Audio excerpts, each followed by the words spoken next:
Hello, and thank you for joining us at Let Them Bite for another week's story.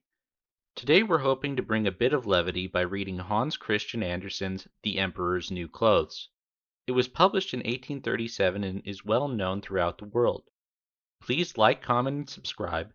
Tapping the little bell would be greatly appreciated as well.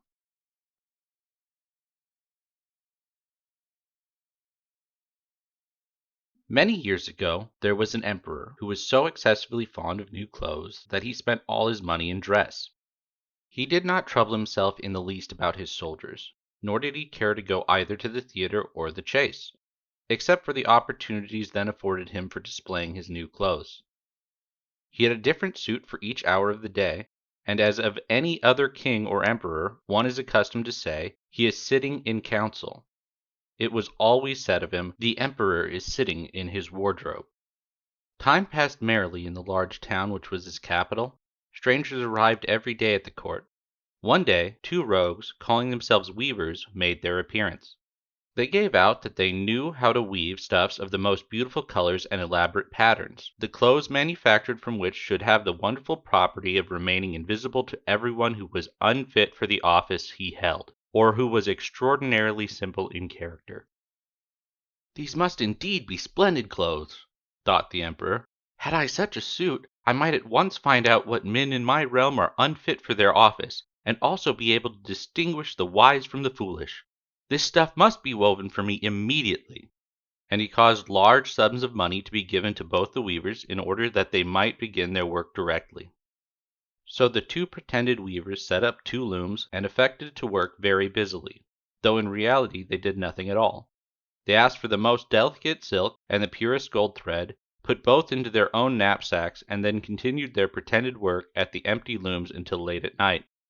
"I should like to know how the weavers are getting on with my cloth," said the emperor to himself, after some little time had elapsed.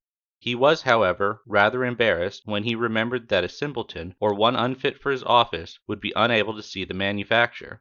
To be sure, he thought he had nothing to risk in his own person, but yet he would prefer sending somebody else to bring him intelligence about the weavers and their work, before he troubled himself in the affair. All the people throughout the city had heard of the wonderful property the cloth was to possess, and all were anxious to learn how wise or how ignorant their neighbors might prove to be. "I will send my faithful old minister to the weavers," said the emperor at last, after some deliberation. "He will be best able to see how the cloth looks, for he is a man of sense, and no one can be more suitable for his office than he is."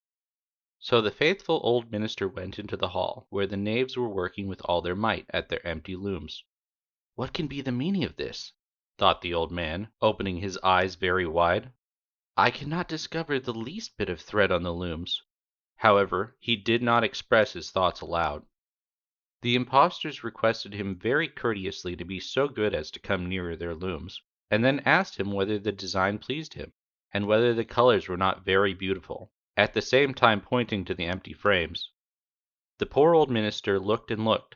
He could not discover anything on the looms, for a very good reason, viz., there was nothing there.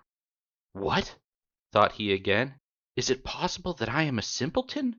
I have never thought so myself, and no one must know it now if I am so.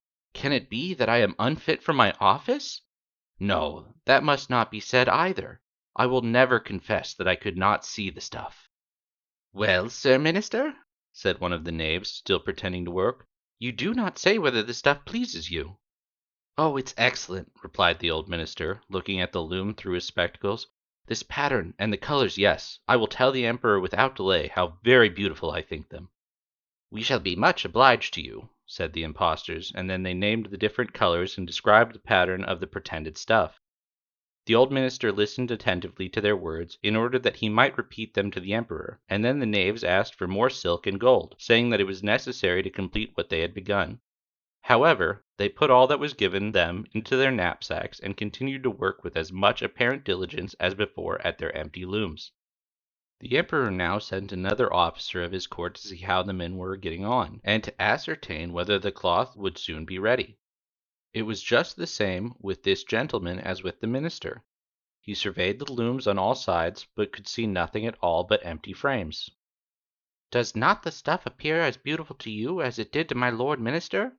asked the impostors of the Emperor's second ambassador, at the same time making the same gestures as before, and talking of the design and colors which were not there.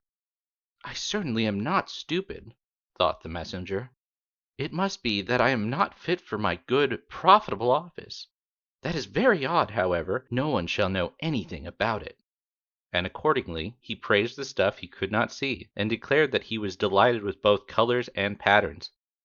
"Indeed, please your Imperial Majesty," said he to his sovereign when he returned, "the cloth with which the weavers are preparing is extraordinarily magnificent." The whole city was talking of the splendid cloth which the Emperor had ordered to be woven at his own expense, and now the Emperor himself wished to see the costly manufacture while it was still in the loom. Accompanied by a select number of officers of the court, among whom were the 2 honest men who had already admired the cloth, he went to the crafty impostors, who, as soon as they were aware of the Emperor's approach, went on working more diligently than ever, although they still did not pass a single thread through the looms. "Is not the work absolutely magnificent?" said the 2 officers of the crown already mentioned. "If your Majesty will only be pleased to look at it! What a splendid design! What glorious colors!" And at the same time they pointed to the empty frames, for they imagined that everyone could see this exquisite piece of workmanship. "How is this?" said the Emperor to himself. "I can see nothing. This is indeed a terrible affair. Am I a simpleton, or am I unfit to be Emperor? That would be the worst thing that could happen. Oh, the cloth is charming," said he aloud. "It has my complete approbation." And he smiled more graciously, and looked closely at the empty looms, for on no account would he say that he could not see what 2 of the officers of his court had praised so much. All his retinue now strained their eyes, hoping to discover something on the looms, but they could see no more than the others. Nevertheless, they all exclaimed, "Oh, how beautiful!" and advised his Majesty to have some new clothes made from this splendid material for the approaching procession. "Magnificent! Charming!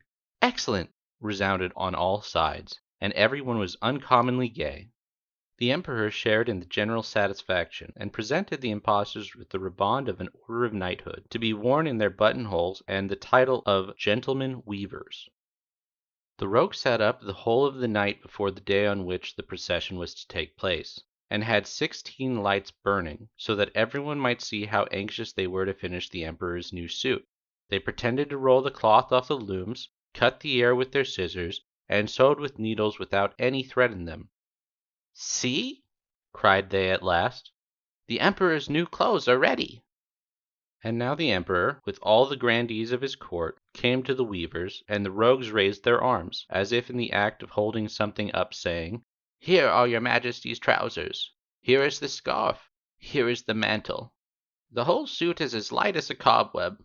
One might fancy one has nothing at all on when dressed in it. That, however, is the great virtue of this delicate cloth."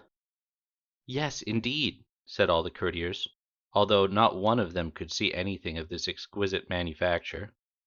"If your Imperial Majesty will be graciously pleased to take off your clothes, we will fit on the new suit in front of the looking-glass." The Emperor was accordingly undressed, and the rogues pretended to array him in his new suit, the Emperor turning round from side to side before the looking-glass. "How splendid his Majesty looks in his new clothes, and how well they fit!" everyone cried out. "What a design! What colors! These are indeed royal robes." "The canopy which is to be borne over your Majesty in the procession is waiting," announced the chief master of the ceremonies. "I am quite ready," answered the Emperor. "Do my new clothes fit well?" asked he, turning himself round again before the looking-glass, in order that he might appear to be examining his handsome suit. The lords of the bedchamber, who were to carry his Majesty's train, felt about on the ground, as if they were lifting up the ends of the mantle, and pretended to be carrying something, for they would by no means betray anything like simplicity or unfitness for their office. So now the Emperor walked under his high canopy in the midst of the procession, through the streets of his capital, and all the people standing by, and those at the windows, cried out, "Oh, how beautiful are our Emperor's new clothes! What a magnificent train there is to the mantle, and how gracefully the scarf hangs!"